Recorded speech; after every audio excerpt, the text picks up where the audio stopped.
কড়াতে তেল দিয়ে দিয়েছি। আর এখন আমি করবো তোমার এই পমফ্রেট মাছ। পমফ্রেট মাছটা নুন হলুদ দিয়ে মাখাবো।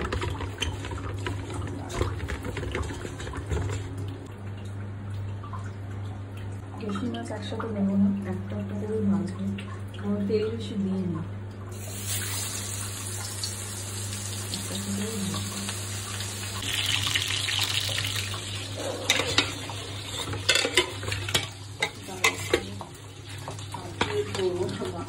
দিয়ে খুন্তি দিয়ে ভরেছি। এই একটা একটা করে মাছ ভাজছি না, না 3টে মাছ দিয়ে দিলে অনেকটা তেল লাগে, আমি তেলটা কম ইউজ করতে চাইছি।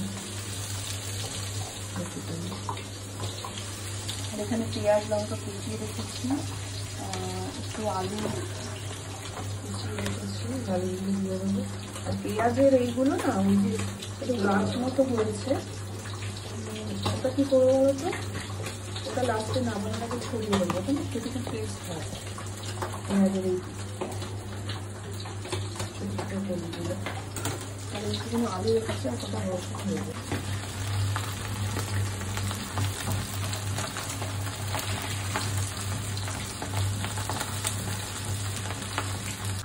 চলো মাছগুলো ভাজা হয়ে গেছে।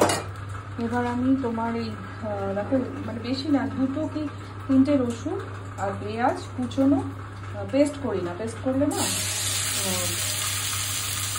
মানে পেস্ট করলে অন্যরকম টেস্ট হয়, আর এইটা করলে একটু অন্যরকম টেস্ট হয়। তো এটা ফ্রাই করতে হবে করে একটু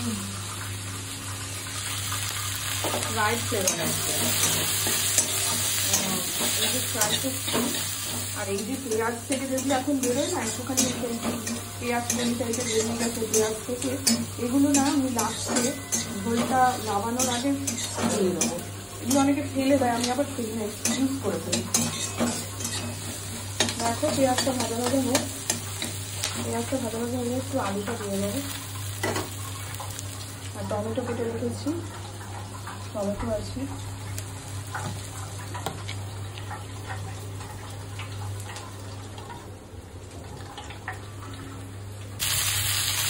আলুগুলো দিয়ে দিয়েছি।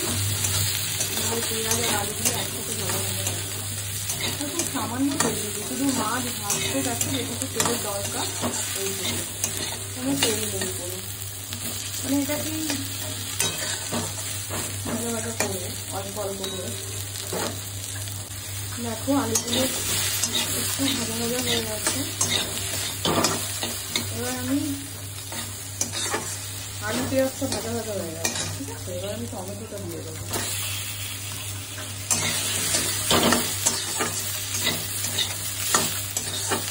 টমেটো দিয়ে দেবো আর এবার একটু জল দিয়ে দেবো।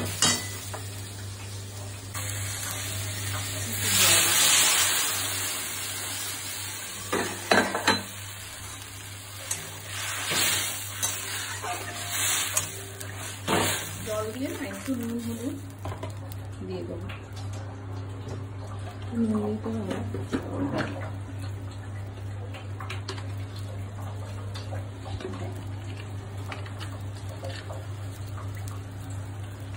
একটু দিই, পরে যদি লাগে আবার দেবো, একটু হলুদ দেবো।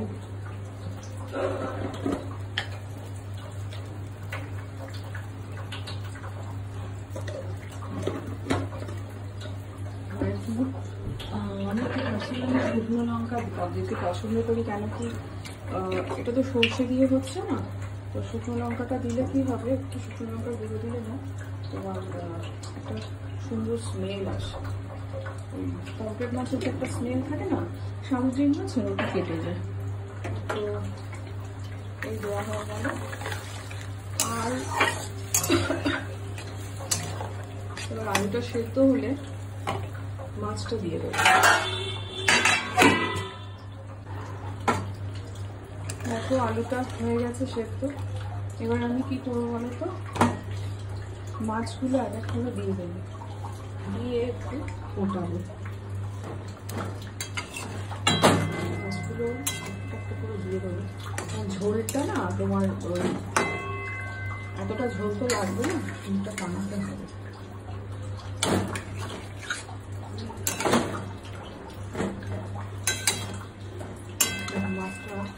বড় মাছ না ভেঙে যায়, সমস্যা।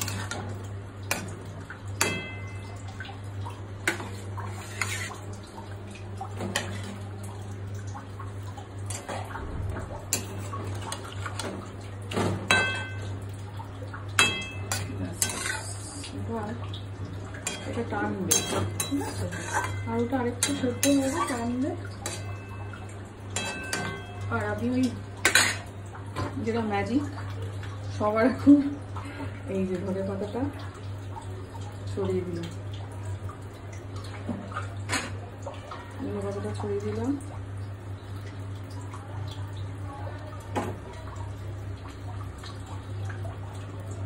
মাছটা একটু ভাববে, প্লাস জলটাও সেদ্ধ হয়ে যাবে, মানে জলটা শুকিয়ে যাবে।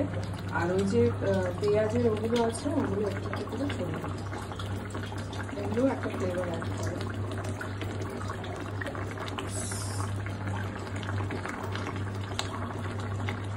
এবার একটু ঢাকা দিয়ে রাখবে। আর যদি একটু কাঁচা লঙ্কা অ্যাড করতে চাও, একটা কাঁচা লঙ্কা অ্যাড করি, একটাই দিলাম, একটা লঙ্কাকে দিয়েছি আগে। এবার একটু ঢাকা, সব শুকনো ঢাকতে হয়ে গেছে। যেহেতু আমি ধনে পাতা ইউজ করেছি না, সেই জন্য আমি এর মধ্যে কোনো মশলা সেরকম ইউজ করবো, জিরে ধনে সেরকম। যদি